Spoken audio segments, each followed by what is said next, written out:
Yo, what's up? Welcome back to another episode of the Swiss.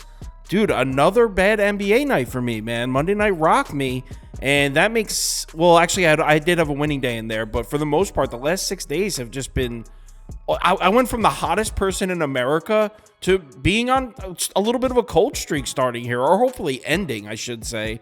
I'm down 8 units in the last 6 days. Truly sucks. And it wasn't even like bad beats. Like, Mavericks were the wrong side. Suns ended up winning the game and actually came close to covering there at the end, but that was the wrong side. I mean, these are bad bets, but it's all right. Put it in the past. Shit, man. Let's move on to NBA Tuesday. I think we got, 5 games. Let's go. Welcome to the Swiss. The Swiss.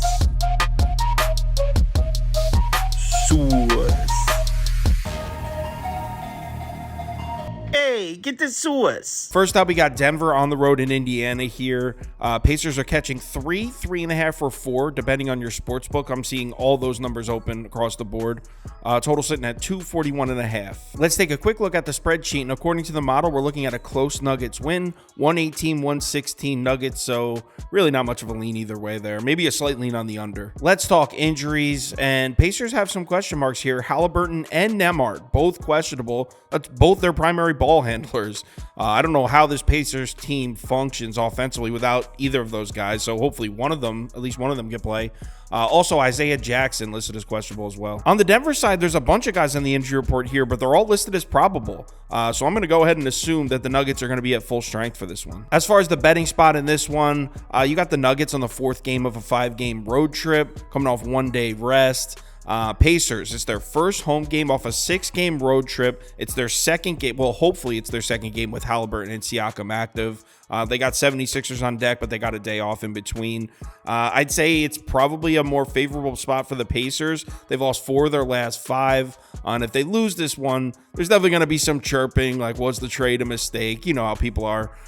So beating the defending champs on their home floor with Siakam out there, definitely be huge for the franchise. So I'd say spot-wise, it's a favorable spot for the Pacers. Next up, let's talk betting trends. On the Nuggets side, mostly negative. 2-4 against the spread in their last 6 versus the Eastern Conference. 1-5 against the spread in their last 6 on the road. 8-15 against the spread on the road overall. As we know, betting the Nuggets on the road has not been profitable. 3-6 against the spread in their last 9 overall. So fading the Nuggets has been a profitable move as of late. On the Indiana side, kind of a mixed bag here.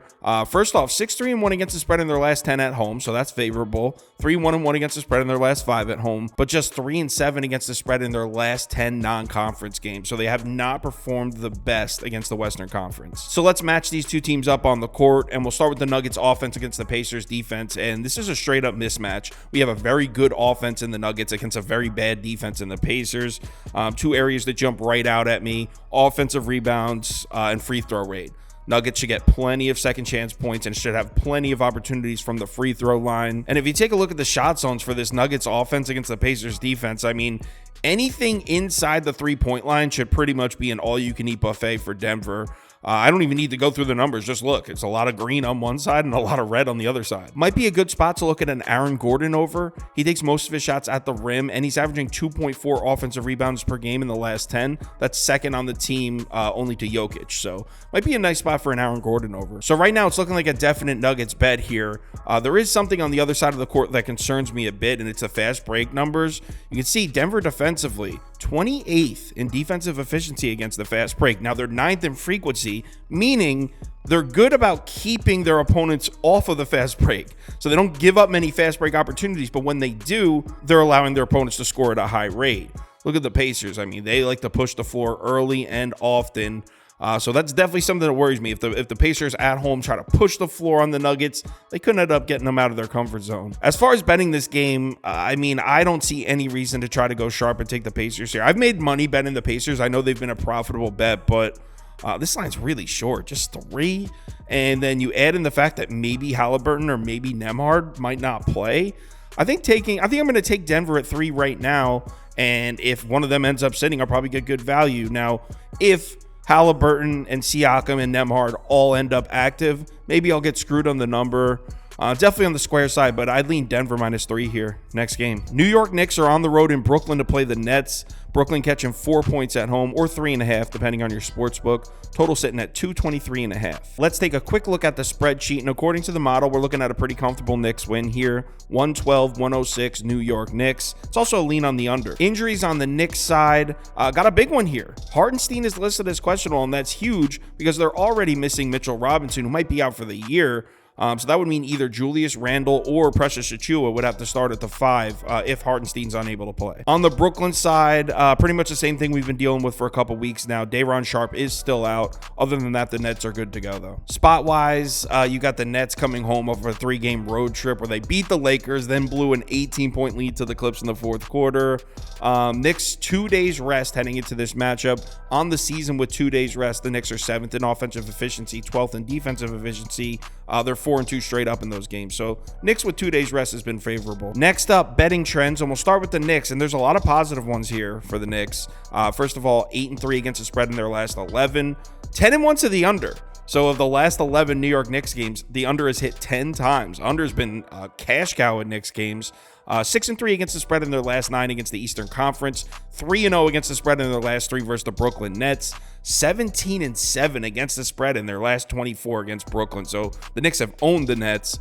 And then the 10-3 against the spread in their last 13 trips to Brooklyn. So all trends on this side pointing towards New York. And it gets deeper than that because when you look at the Brooklyn side, they're all negative here. I mean, 3-15-1 against the spread in their last 19, 2-4-1 against the spread in their last 7 at home, 0-4-1 against the spread in the last 5 against the Eastern Conference. And then, as you know, they've struggled against the Knicks. Do we really need to go into any matchups here? I mean, it seems pretty clear the move's got to be Knicks or pass. But we'll take a quick look. Knicks have been pretty reliant on the 3-ball recently. They're 7th in above the break frequency, 1st in corner 3 frequency. So Knicks have definitely been shooting a lot of threes. That's a beautiful thing if you're a Knicks fan because this is a Nets defense that's terrible defending the 3 recently. 28th in defensive efficiency against the corner 3, 23rd against the above the break 3. If you're looking for a player prop in this one, I would look at somebody on the Knicks who takes a lot of threes. Quentin Grimes, Dante DiVincenzo, Miles McBride. I almost said Emmanuel Quickley because I'm reading Knicks stats. Obviously, Quickley doesn't play for the Knicks anymore. Quentin Grimes, Dante DiVincenzo, and Miles McBride. As we know, the strength of this Brooklyn Nets defense has been protecting the rim, protecting the paint, but Knicks haven't been attacking the basket much. In fact, shots in the paint, short mid-range, they're dead last in frequency in the last 10 games. Knicks offense also has the edge in transition here, 9th in frequency, 12th in efficiency. Nets defense is 20th and 18th. So obviously we're most likely betting the Knicks here. Something to keep in mind though, I just use a lot of stats from a last 10 game sample size. If you look at strength of schedule, Knicks are 29th in the last 10 games and the Nets are 9th. So the Knicks have played a pretty easy schedule as of late, so it's going to make their numbers look a lot better than they actually are. So it could be potentially a sell high spot for the Knicks. But then when we flip it around and look at some of the numbers for the Nets offense, there's just no way I could take Brooklyn here. I don't care if the whole world's on the Knicks. I mean, as we know, the Nets take a lot of jump shots. 5th in above the break 3 frequency, 2nd in corner 3 frequency.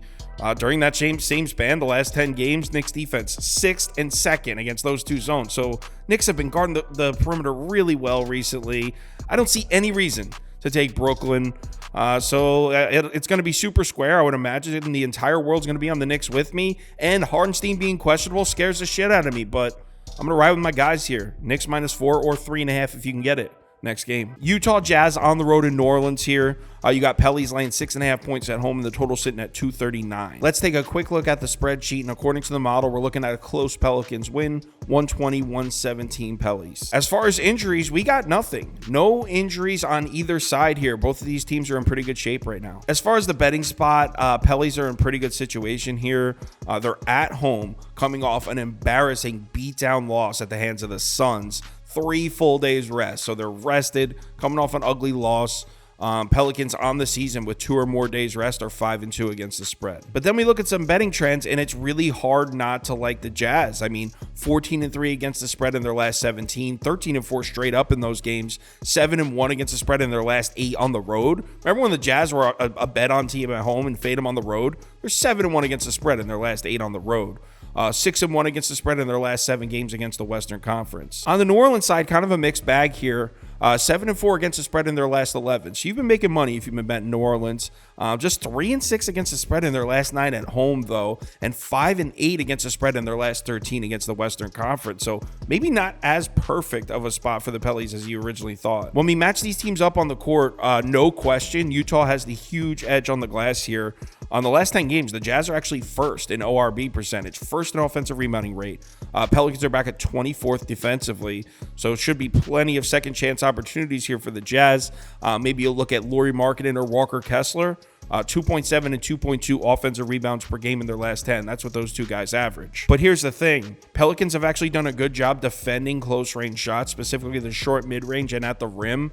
So if you're taking one of those guys, Lauri Markkanen or Walker Kessler's over, you might want to look at just their rebounds over, because maybe not the best matchup for them as far as scoring. Where the Pellies have really struggled recently on defense is against the 3-ball. Now, I'm using numbers from the last 5 games here, so super small sample size, but the reason I'm showing them is because they're really significant. 29th in above the break frequency and 28th in efficiency. So New Orleans has been getting cooked by above the break threes. And the Jazz, now just 26 in frequency, so they haven't taken a ton of shots from up there, but when they have taken them, they've hit them. They're 5th in efficiency from there. Now, on the other side of the ball, Pelicans offensively, they got some serious edges here.